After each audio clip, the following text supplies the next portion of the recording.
میں اس مسجد میں آیا ہوں, یہ بہت سارے امیر بیٹھے ہیں, کروڑپتی بھی نظر آ رہے ہیں, شاید ارب پتی بھی ہوں گے.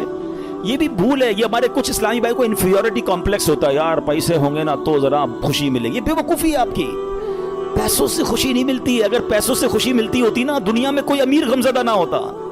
میں آپ کو ایک بڑی عجیب بات کہنے جا رہا ہوں, بڑی تجربے کی بات کہنے جا رہا ہوں. دنیا میں جو ہے نا, ہر کوئی سخی نہیں ہوتا. زندگی کی گاڑی مسائل کے پہیوں پر ہی چلتی ہے. امیر کے دکھ اور ہیں, غریب کے دکھ اور ہیں. ہاں, مشہور آدمی کے دکھ, آپ کو کوئی مشہور لگتا ہے نا, اوئے ہوئے کیا فیم ہے بھائی, جدھر جاتا ہے لوگ جمع ہو, اس سے پوچھو وہ لائف کیسے گزار رہا ہے, اس کی ٹینشن اور ہیں. جس کو کوئی نہیں جانتا اس کی ٹینشن اور ہے. کاروبار کرنا چاہیے جناب, کاروبار میں بڑو مزو ہے. کاروباری کے دکھ اور ہیں, نوکری والے کے دکھ اور ہیں. تو یہ دنیا مسائل کے ساتھ ہی چلے گی. آپ کو اللہ کی رضا پر راضی رہنا ہے. آپ دوسروں کی مسکراہٹ دیکھ کر سمجھتے ہیں یہ سب سے زیادہ خوش ہے, کبھی بیٹھو اس سے اس کے دکھ پوچھو, پریشان ہو جاؤ گے. ہمارا تو کام ہی یہی ہے نا, آپ یقین کریں. کبھی کبھی کسی کے گھر جاتے ہیں نا, بڑا بنگلہ, وہ بڑا 15 کروڑ کی گاڑیاں کھڑی ہیں, باہر گارڈ کھڑے ہیں. بندہ بولے بھائی کمال عیش کی زندگی ہے, ڈرائنگ روم میں لے جا کے بولتے حاجی صاحب آپ سے ایک کام ہے, اور کان میں آ کے جب اپنا مسئلہ بتاتا ہے نا, بندہ بولے یار اس سے زیادہ تو میں سخی ہوں یار, اتنی بڑی ٹینشن میں بیچارہ. تو یہ نہ سمجھیں, یہ تو قرآن کا اعلان ہے, ہمیں ٹیسٹ دیا جائے گا, ہمیں آزمایا جائے گا. Be ready for that test. کیا کہتا ہے قرآن, وَلَنَبْلُوَنَّكُمْ بِشَيْءٍ مِّنَ الْخَوْفِ وَالْجُوعِ وَنَقْصٍ مِّنَ الْأَمْوَالِ. کمال دیکھیں, رب نے یہ فرمایا ہم تمہیں عنقریب آزمائیں گے. اچھا یہ نہیں کہا کہ آزمائیں گے کسی بھی چیز سے, لسٹ بھی دے دی ہے, کوسچن پیپر ڈکلیئر ہے. وَلَنَبْلُوَنَّكُمْ بِشَيْءٍ مِّنَ الْخَوْفِ, تمہیں خوف آئے گا, کبھی دشمن کا خوف آتا ہے, کبھی بدنامی کا خوف آتا ہے, کبھی لگتا ہے یار یہ چیز خراب ہو جائے گی. والجوعی, تمہیں بھوک لگے گی, تمہارے پیسے کم ہو جائیں گے, غربت آ جائے گی. پھر کیا فرمایا, نقص من الاموال, تمہارے مال کم ہو جائیں گے, شپمنٹ خراب ہو جائے گی, کوئی مال لوگے وہ مال بیکار ہو جائے گا, آپ کا آرڈر خراب ہو جائے گا. ہوتا ہے کاروبار میں.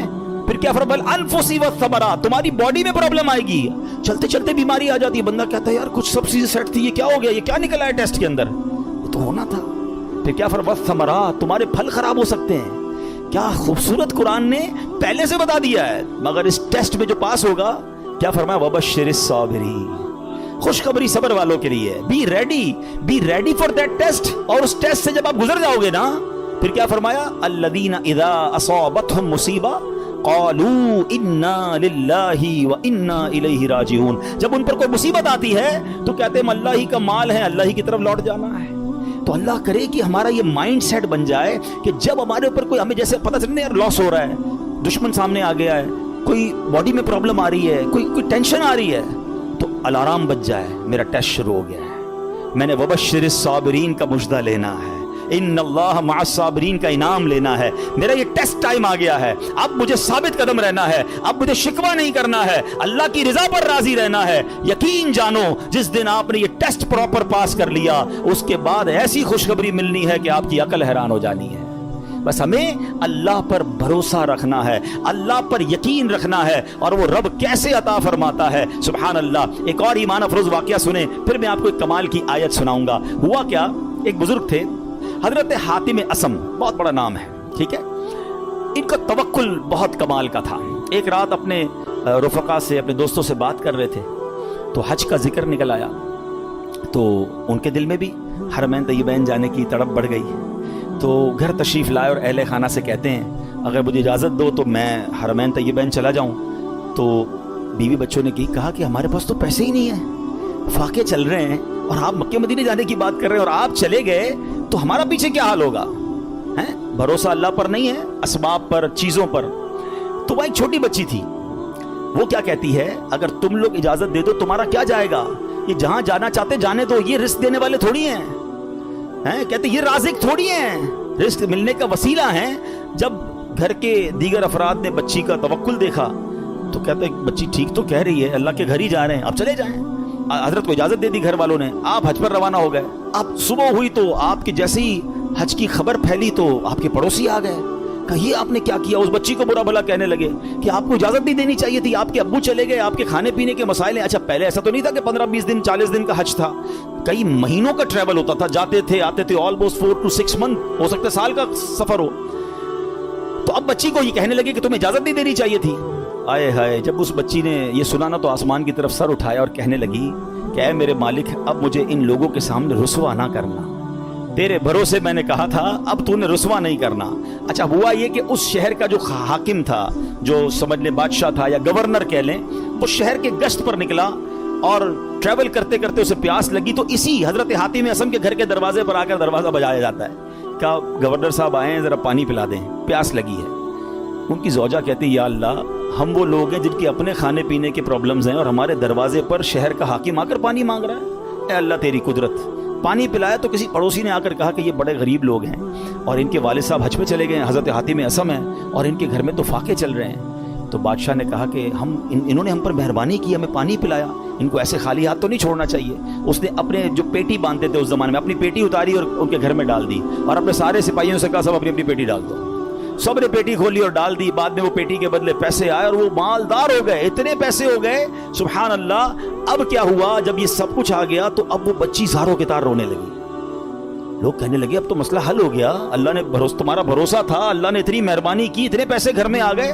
تو بچی کے جملے سنیے گا، وہ کہتی ہے کہ میں تو اس لیے رو رہی ہوں کہ ہم نے کل رات بھوک کے عالم میں گزاری، جب مخلوق نے ہمارے حال پر نظر عنایت کی تو فقر و غربت سے ہمیں غنی کر دیا، فقر و فاقہ ختم، we are now rich۔ وہ کہتی جب اللہ کریم ہمارے حال پر نظر فرمائے گا تو لمحہ بھر کے لیے بھی ہمیں کسی کا محتاج نہ رہنے دے گا۔ پھر بچی نے بارگاہ خداوندی میں دعا مانگی، اے اللہ ہمارے والد پر نظر رحمت فرما اور ان کے لیے آسانی فرما دے، وہ تیری راہ میں روانہ ہوئے ہیں۔ کیا کمال کی بچی ہے۔ اور جب اس بچی نے یہ دعا کی تو پھر ہوا کیا سبحان اللہ کہ دوسری طرف سیدنا حاتم اصم جب حج کے قافلے کے لیے روانہ ہوئے تو راستے میں امیر قافلہ شدید بیمار ہو گیا۔ لوگوں نے اس کے لیے ڈاکٹر کو تلاش کیا تو ڈاکٹر نہیں ملا۔ امیر قافلہ نے پوچھا کوئی ہمارے ساتھ نیک بندہ ہے، اللہ کا کوئی نیک بندہ؟ لوگوں نے کہا ہاں ہمارے ساتھ تو حضرت حاتم اصم ہے۔ امیر کے پاس آپ گئے، امیر کے لیے دعا کی، اسی وقت اللہ پاک نے وہ تکلیف امیر کی دور کر دی۔ تو امیر نے حکم دیا کہ ان کے لیے کھانے پینے اور سواری کا انتظام کر دیا جائے۔ آپ رحمۃ اللہ تعالی علیہ اپنے بچوں کے لیے پریشان تھے جن کو پیچھے چھوڑ کر آئے ہیں، اسی حالت میں آپ کی آنکھ لگ گئی، خواب میں کسی نے کہا حاتم جو ہمارے ساتھ اپنا معاملہ درست کر لیتا ہے ہم بھی اس کے ساتھ اپنا معاملہ درست کر لیتے ہیں۔ آپ کو اہل و عیال کے ساتھ جو پیچھے مدد ہوئی نا وہ بھی خواب میں بتا دیا گیا۔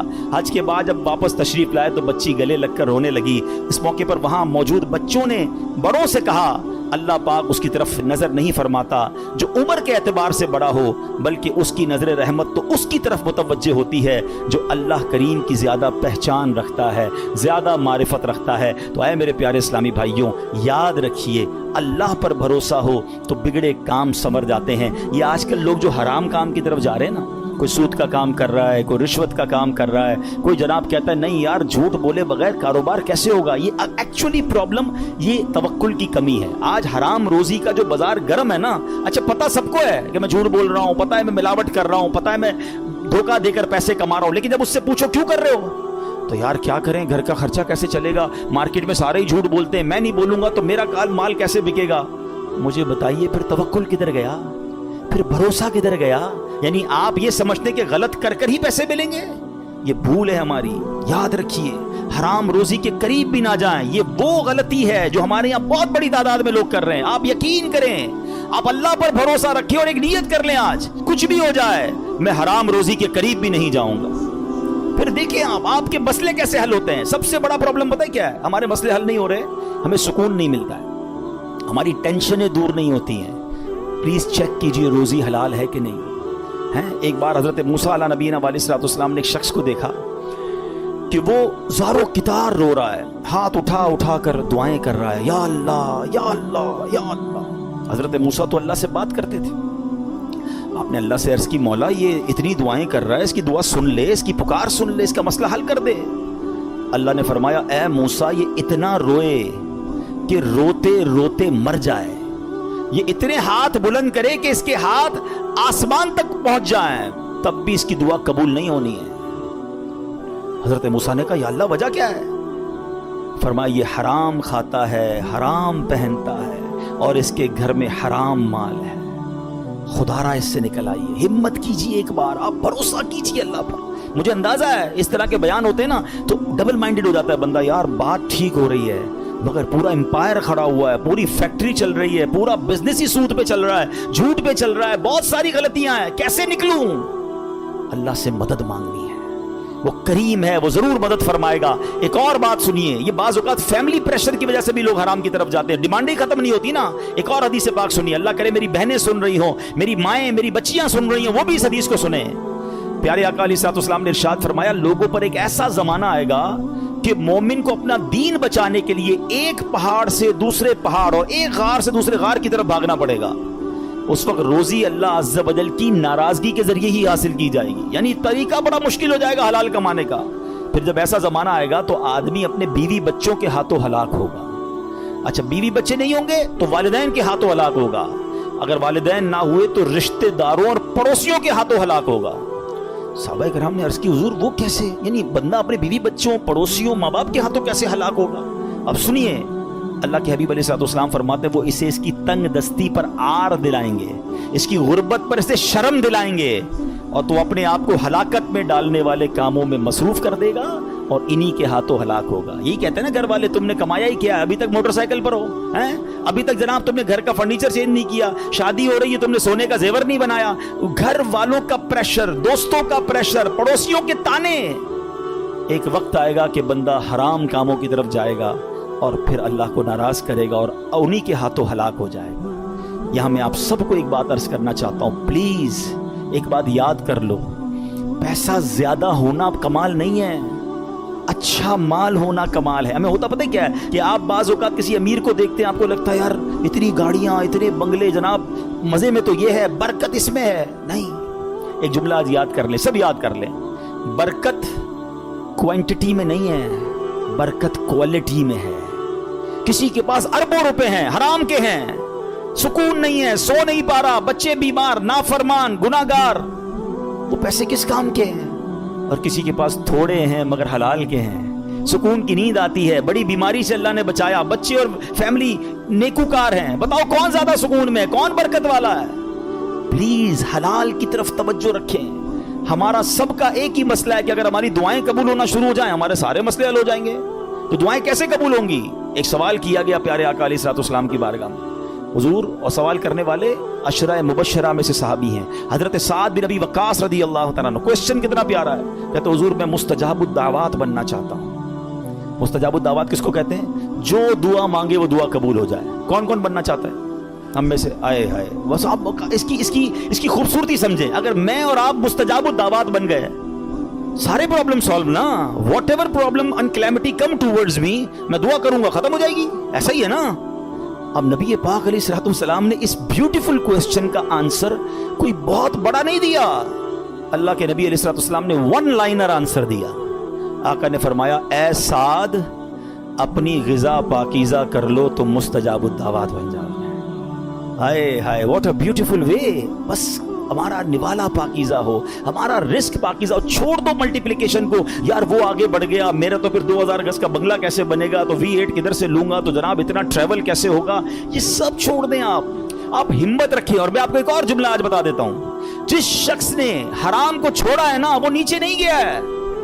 دوبارہ شروع میں نے کیا کہا تھا, ایک میرا اور آپ کا کیلکولیٹر ہے, ایک رحمت کا کیلکولیٹر ہے. آپ مجھے ایک بات کا جواب دیں. میں نے کئی بار یہ واقعہ بیان کیا, چلو میں اس کو شارٹ کر دیتا ہوں. ایک مبلغ کو ایک بندہ ملا اور کہتا ہے, جناب میں آپ کا بیان سنا اور مجھے ذہن بن گیا حرام چھوڑنے کا. یورپ کی بات ہے. وہ کہتے ہیں میرے اسٹور پہ شراب بکتی ہے, اور بھی سامان بیچتا ہوں لیکن شراب بھی بیچتا ہوں. میں شراب بیچنا چھوڑوں گا, پیسے ہی پورے نہیں ہوں گے, کرایہ ہی نہیں نکلے گا, بچوں کا کیا ہوگا. تو اس مبلغ نے اس بندے کو یہ کہا جو میں آپ سب کو اور میرے ویورز کو بھی کہنا چاہتا ہوں کہ یار ایک بات بتاؤ, تم حرام کما رہے ہو؟ کہتا ہے ہاں. اللہ دے رہا ہے, روزی مل رہی ہے؟ کہا مل رہی ہے. تم حلال کماؤ گے تو کیا وہ روزی بند کر دے گا؟ مجھے بتائیں نا, رزق دینے والا کون ہے, رازق کون ہے؟ میں اللہ کی نافرمانی کروں وہ دے رہا ہے, اور مجھے ڈر یہ ہے کہ میں اس کو راضی کروں گا اور وہ بند کر دے گا. یا تو روزی دینے والا کوئی اور ہوتا تو سمجھ آتی بات کہ بھائی عبادت اللہ کی کروں گا, وہ بندہ ناراض ہو جائے گا. جب روزی دینے والا رب ہے, میرا ایمان ہے, عقیدہ ہے, اس کا مطلب یا تو وہ ایمان کمزور ہے, اور اگر وہ توکل مل گیا تو یہ ڈیفینیٹلی ہوگا کہ آپ اللہ کی ناراضی چھوڑیں, آپ کو اندازہ نہیں ہوگا کہاں سے روزی آنا شروع ہو جائے گی. ہوا کیا پتہ, سنیں, یہ میں آپ کو پریکٹیکل واقعہ بتا رہا ہوں. 1 یا 1.5 سال بعد اسی مبلغ کی اسی نوجوان سے پھر یورپ میں ملاقات ہوئی. وہ نوجوان ڈھونڈتا ہوا آیا, کہتا ہے میں یاد ہوں آپ کو. کہتے یار کچھ یاد تو آ رہا ہے آپ سے ملاقات ہوئی تھی. کہا میں وہی ہوں جس نے آپ سے وعدہ کیا تھا میں شراب نہیں بیچوں گا.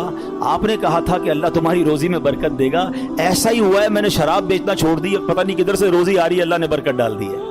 یہ ایک ٹیسٹ ہوتا ہے, یہ ایک پلان آپ کو پہلے لگے گا نہیں ہوگا, اور بعض اوقات کچھ دنوں تک آزمایا بھی جائے گا. آپ بولیں یار مولانا صاحب نے کہا تھا کہ بھائی حرام چھوڑ دو, پیسے زیادہ ہو جائیں گے, میں تو روز کی رشوت 10,000 روپے لیتا تھا, میں نے چھوڑ دی, آج تو 11,000 روپے نہیں ہے. ایسا نہیں ہوگا, کچھ دن آزمایا جائے گا. ہو سکتا ہے اللہ تھوڑی میں ہی تمہیں سکون عطا کر دے, تمہیں برکت ڈال دے, یا پھر تمہیں اپنے غیب کے خزانوں سے عطا فرمائے. اب میں آخر ایک آیت اس بیان کو اینڈ کرتے ہوئے, ایک ایسی آیت ہے ایسا دلاسا دیتی ہے اور اتنی پریکٹیکل قرآن کی آیت ہے. یقین کریں جب پھنس جاؤ نا, اس آیت کو اللہ کرے آپ یاد کر لیں, میں ریفرنس دے دیتا ہوں, آپ ایسا کریں کہ ریفرنس نوٹ کر لیں, اپنے موبائل میں نوٹ کر لیں, پھر خود قرآن پاک سے نکال لیجئے گا. ون آف مائی فیوریٹ آیت آف قرآن پاک. آئے ہائے ہائے, کیا دلاسا دیتی ہے. پارہ نمبر 28 ہے, سورہ الطلاق ہے, آیت نمبر 2 اور 3. ٹھیک ہے, یہ آیت آپ اس کو یاد کر لو, اس کا ترجمہ یاد کر لو, جب بھی ٹینشن میں ہو نا آپ یہ آیت دہرا لو. اب آیت سنیں کیا ہے, پورا فارمولا اللہ نے قرآن میں دے دیا ہے. اللہ فرماتا ہے وَمَن يَتَّقِ اللَّهَ يَجْعَلْ لَهُ مَخْرَجًا, جو اللہ سے ڈرے اللہ اس کے لیے نجات کا راستہ نکالے گا, اس کو ایگزٹ ڈور ملے گا. پھر کیا فرمایا, وَيَرْزُقْهُ مِنْ حَيْثُ لَا يَحْتَسِبْ, اللہ ادھر سے روزی دے گا جدھر تمہارا گمان بھی نہیں ہوگا. اچھا اب اس کو تھوڑا پریکٹیکلی کرتے ہیں. ٹھیک ہے, یہ سفید داڑھی والے بزرگ بیٹھے ہیں, مور دین 50 ایئرز جتنے بیٹھے ہیں نا, میں نے کبھی آپ سے بات نہیں کی ہوگی اس موضوع پر, مگر آج میں بہت عجیب سا دعویٰ کرنے جا رہا ہوں. جتنے یا 50 سال سے بڑی عمر کے بیٹھے یا 45 سے پلس ہے نا, اب میں جو جملہ کہنے جا رہا ہوں آپ سب سے پوچھ لیجئے گا, آپ کی زندگی میں ایک بار کم از کم, اس سے زیادہ بھی ہو سکتا ہے, ایک بار ایسا ضرور ہوا ہوگا کہ آپ کو لگا ہوگا یار بس اب ختم, پھنس گئے بھائی, بڑا معاملہ آ گیا ہے, اب نہیں نکل سکتا, ادھر سے نکلوں گا کیسے. اور آپ ایسے نکلے ہوگے کہ آج جب آپ سوچتے تو آپ حیران ہیں, یار میں اس پرابلم سے نکلا کیسے. کیلکولیٹر کہتا تھا قرضہ بہت ہو گیا ہے, نقصان بڑا ہو گیا ہے, پیسے پھنس گئے, کہیں کوئی پیسوں کا معاملہ ہوا ہوگا, کوئی بیماری کا معاملہ ہوا ہوگا, کوئی فیملی پرابلم ہوا ہوگا, مگر آج سوچتا ہوں تو حیران ہو جاتا ہوں. ایسا ہوا ہے سب کے, کئی لوگوں کے سر ہل رہے ہیں. اس کا مطلب کیا ہے, جو اللہ سے ڈرے اللہ اس کے لیے نجات کا راستہ نکالتا ہے. وَيَرْزُقْهُ مِنْ حَيْثُ لَا يَحْتَسِبْ, اللہ ادھر سے روزی دیتا ہے جدھر تمہارا گمان بھی نہیں ہوتا. جو لوگ اس بھروسے سے ہٹ جاتے نا, دیکھیں واٹ از دا کانسیکوینسز, اگر ہم توکل کو چھوڑتے تو اس کا پتہ ہے پرابلم کیا ہوتا ہے. میں نے